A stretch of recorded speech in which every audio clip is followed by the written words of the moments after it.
Jamal Murray just torched the Boston Celtics on Wednesday night to put a halt in the Celtics' league leading 4-game winning streak and give the Celtics their 13th loss on the season.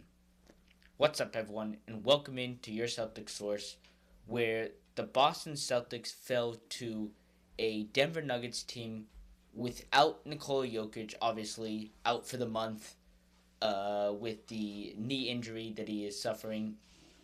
And this was a game where Jaylen Brown was the reason that the Celtics lost. A very rare game this season where Jaylen Brown cost you the game. And we're going to talk about his performance in this game. He still gets to 30-plus points and keeps that, not streak alive, but just, game after game where he is putting up massive numbers. But the efficiency that he put it up on this one cost the Celtics down the stretch in this game. And there were definitely some other reasons for the Celtics' loss in this. They shot the ball pretty well for the most part. I didn't think that, there really wasn't a reason why the Celtics fell apart. The turnovers were horrific in this game. A lot of them on Jaylen Brown. We're going to talk about those. But I think for the most part, that's the two reasons why the Celtics lost. Jaylen Brown's efficiency and the Celtics' turnovers. And I think we'll start with Jaylen Brown and then we'll get to the turnovers later in the show. Jaylen Brown comes into this game, picking up right where he's left off in the last, month or so. 15 points in the first quarter. He's guarding Jamal Murray, the Nuggets' best player, right? And he looks terrific to start this game. His three-pointers were going down. He was getting into the paint, making his mid-range shots. He was making plays for others. He had a great assist to Derek White in the first quarter. But from that point on, Jaylen Brown is really nowhere to be seen in terms of putting the ball in the basket. He rarely took a shot in that second quarter. He finishes the half with, I think, only 17 points after having 15 points in the first quarter alone. And in the third quarter, he's pretty absent as well.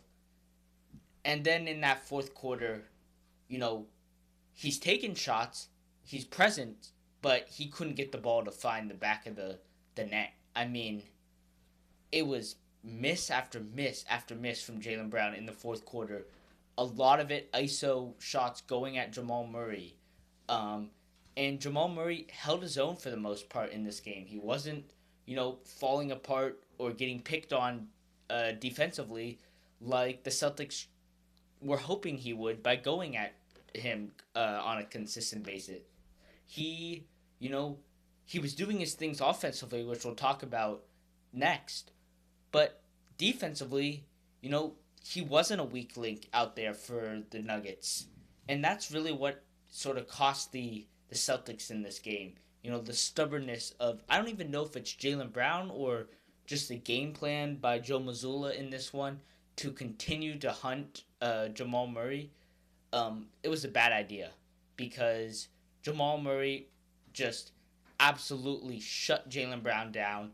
Jaylen Brown, he finishes the game with the 33 points, like I said, but he does it on 14 of 29 shooting, right? Just so many possessions in that fourth quarter that, went empty for the Celtics on just missed shots from Jaylen Brown. It's funny because the entire team, they shot 45% compared to, exactly 45% from the Nuggets as well, right? So, they didn't lose the shooting efficiency margin, but that fourth quarter, it came into, I think, or the teams were tied going into the fourth quarter, and then, in that fourth quarter, just those misses from Jaylen Brown allowed the Nuggets to pull away. Added added to the fact that Jamal Murray was dishing out dimes for his teammates. The game is closer than it looks. It really was a 10, 11 point game when Joe Mazzulla subbed out Derek White, Jaylen Brown with like 2 minutes left. The bench actually came in and scored a couple of garbage buckets. Actually got it to a one possession game with like 4 seconds left, but then obviously you have to foul, and they made their free throws to make it a 4 point game. This really wasn't that close.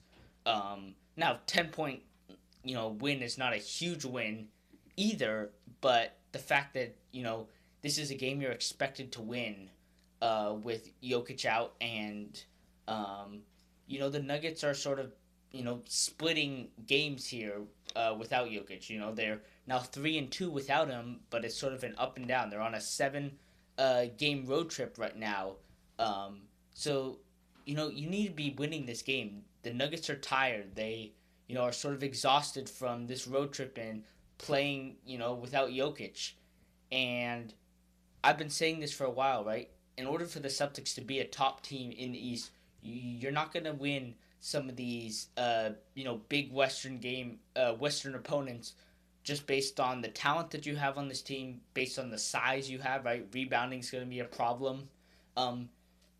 But that being said, you have to take advantage of a game where you're not playing that formidable opponent, right? You're not normally going to beat a Nuggets team, but with Jokic out, you're not playing the same Nuggets team, but on paper, it's still the Nuggets. You have to take advantage of that. We saw this earlier in December where the Celtics took advantage of the Lakers without Luka and LeBron or whoever it was, right? And that being said, now that's, a couple games here where the Celtics have dropped games that they should have won. And, by no means is this a worrisome loss or anything, right? The Celtics are on a 4-game winning streak. You're going to have losses like that. But that being said, we were riding such a high train. At some point, Jaylen Brown would have to have a bad game. And it's unfortunate that this is the game that it happened in, right? It would have been nice if it was in a game where you're playing a lesser opponent and maybe, you could still survive without Jaylen Brown. But, it makes sense that, the game that he sort of falls apart in is the game where you're actually playing a solid defense, right? It doesn't make sense for Jaylen Brown to fall apart against a team like the Washington Wizards, which actually, funny enough, we'll talk about the Trey Young trade at the end because, why not? But, right, it makes sense that Jaylen Brown, if he's going to have a rough game, it's going to come against a great defensive team, and nobody else really stepped up because of, just how much usage Jaylen Brown was putting on in this game, right? Every possession in that fourth quarter went through him, and you were living and dying by whether the shots went in, and they just didn't go in tonight. But that being said, that's not the only reason they lost. Another reason, probably the more important reason and the bigger reason why they lost is the 11 turnovers, right? This is a team that almost rarely turns the ball over. This is a team that is second, I think, just behind the Thunder in, ball control and, limiting turnovers. And they come into this game and they I think they turn the ball over, if I'm not mistaken, 14 times after being under 3 turnovers for most games this season, right? And that makes sense that you lost this game. There's no way you're going to give a team like the Nuggets, who still have a lot of talent, with their guys coming back, in Aaron Gordon and Jamal Murray playing like an all-star this season. Right? There's no way you're going to win this game when you just give the other team free points and then you can't score when you don't turn the ball over, right? I mean, in that fourth quarter, I think they went for like a 6-minute scoreless stretch where the Nuggets took the game from a tie game and just blew it open to win this game, right? And some backbreaking threes from the Nuggets and Jamal Murray after being trapped, which we'll talk about next. Um, but the Celtics didn't help themselves. But Jamal Murray in this game was terrific, right? You have to give him credit. Um, at some point, it wasn't all the Celtics' fault, right? Offensively, Jamal Murray did have a terrific game, scoring, I believe, just 22 points, but 17 assists, right? The Celtics blitzed him on almost every single possession, right? Knowing that Jokic is out, they threw two guys at him constantly, and Jamal Murray made them pay. He made them pay just by passing it to the open guy. Simple passes, passing. It wasn't, these, ridiculous behind the back passes and stuff that no look passes that Jokic does. It was just, you send two, and I just pass it to the open guy. And he was able to pass it before, that double team came, basically stopping the Celtics from, rotating to the open guy, right? The passes came so quickly from him that it just left wide open shooters all over the court. Basically, the entire game was made from Jamal Murray and the gravity that he had. And I think the Celtics learn from this. Now, who knows if Jamal Murray has a game like this again where, he's just so brilliant in the facilitating game. But that being said, I think the Celtics have to learn from a game like this where, you're playing an all-star on the other end. He's going to be an all-star for the first time in his career this season.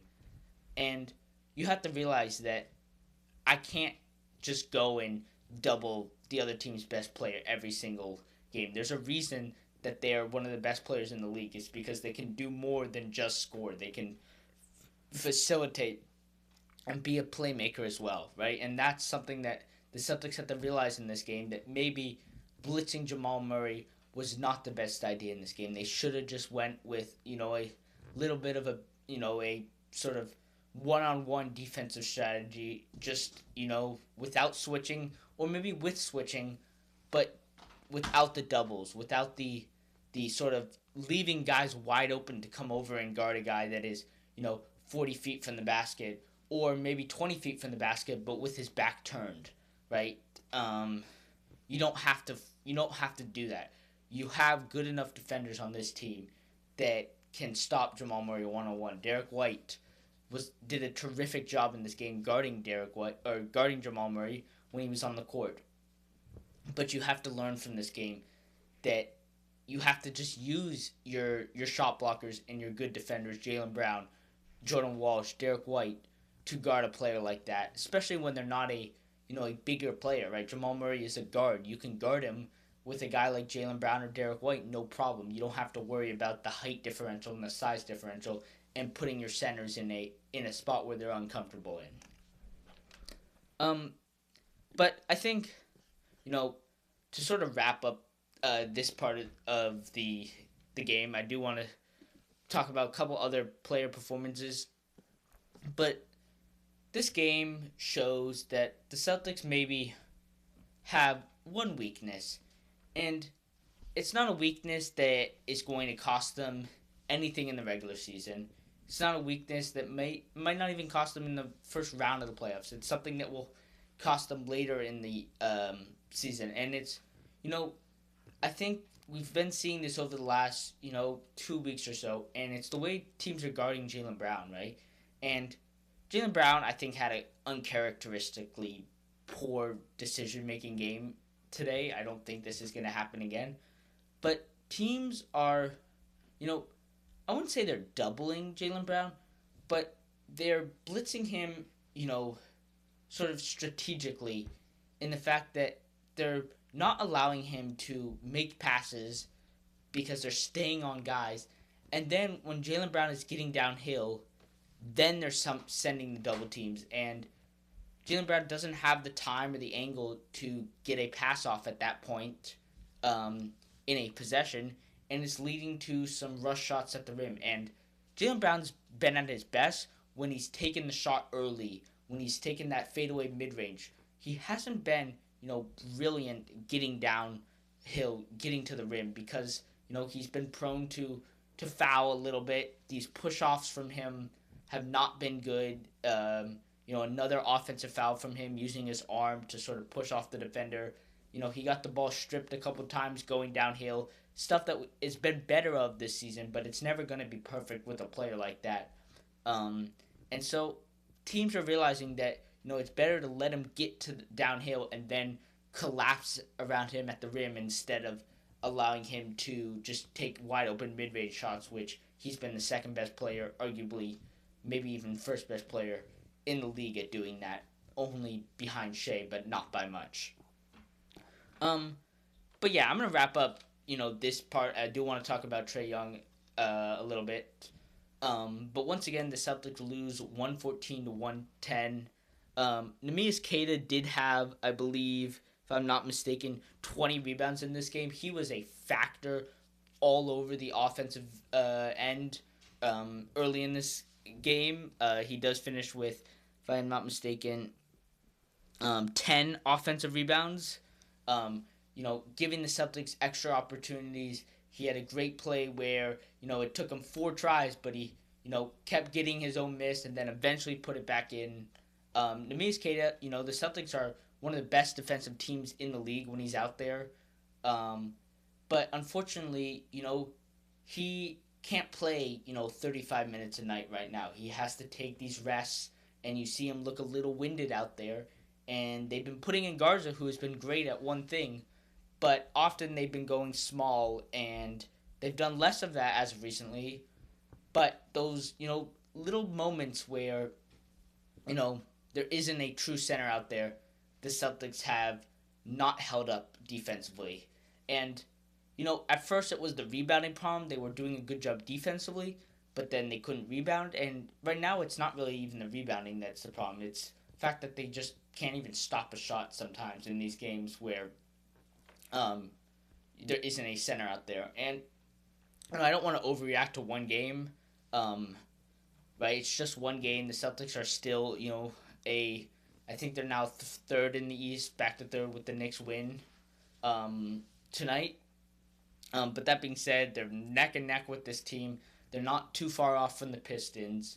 And it's just something to keep an eye on how this defense holds up as the season continues to go on. I'm not worried about it right now. As these games go on, we get closer and closer to a Tatum return. Like, who knows? It could, be 2-3 months still. But, it seems likely that he's going to be returning sometime in February. And we're already up to, January 7th. So we're not far off from February. The trade deadline's only a month away, actually less than a month away.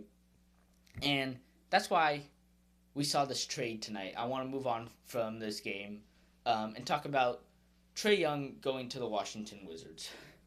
And there's 2 things that I think about in this trade. One is the aspect that the Hawks, wanted to get rid of him because, it just wasn't working out. His defense is horrific, atrocious, and they get some players back that maybe can, play a little bit better on the defensive end. The Hawks have had an up and down season. Porzingis has not been good this season. He's been sick for most of the season, actually, with the same illness that hurt him in the playoffs last season. But that being said, Jalen Johnson hasn't had a great season, and they've been up and down. They've been a lot better with Trey Young off the court, but still it's been a 500 team around, and it's just time to move on from him, especially because he's making, $43 million, something like that. But for the Wizards side, Trey Young can be a valuable piece in sort of, helping to grow the talent that they have, the young talent on the Washington Wizards offensively, right? He can make plays for his teammates and get them, easy shots, open shots, which will allow their confidence to grow. The defense, is already horrific in Washington, as has been for years, and it's not going to be any better with Trey Young. But it does one thing, maybe. And maybe it puts fans in the seats.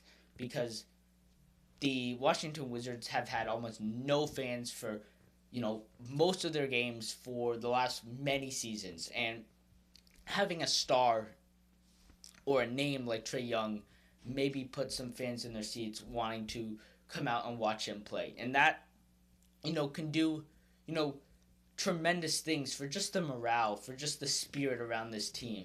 Um, you know, they they have to get some defense. They have the offensive talent. I don't think it's that big of a problem. They have to find some defensive guys for the Wizards to get any sort of consistency winning in the NBA. You just have to have some two-way players, and the Wizards have almost none of them.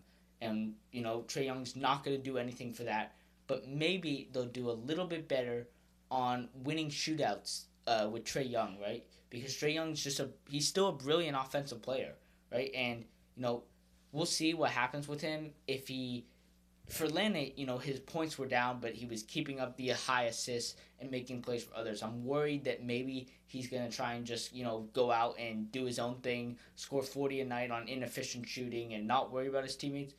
But if he's smart and he wants another solid contract in the NBA, it won't be $43 million, but if he wants a hefty contract, he's going to have to figure out, a way to just, stay, not stay, but be smart with the way he scores and, work on trying to get his teammates involved and not solely focus on himself. But, yeah, I'm going to wrap up this video.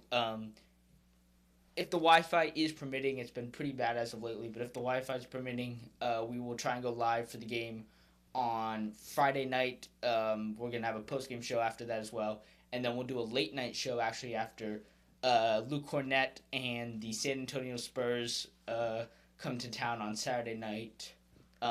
Maybe a little bit of Patriots-Chargers preview as well. But until next time, go Celtics.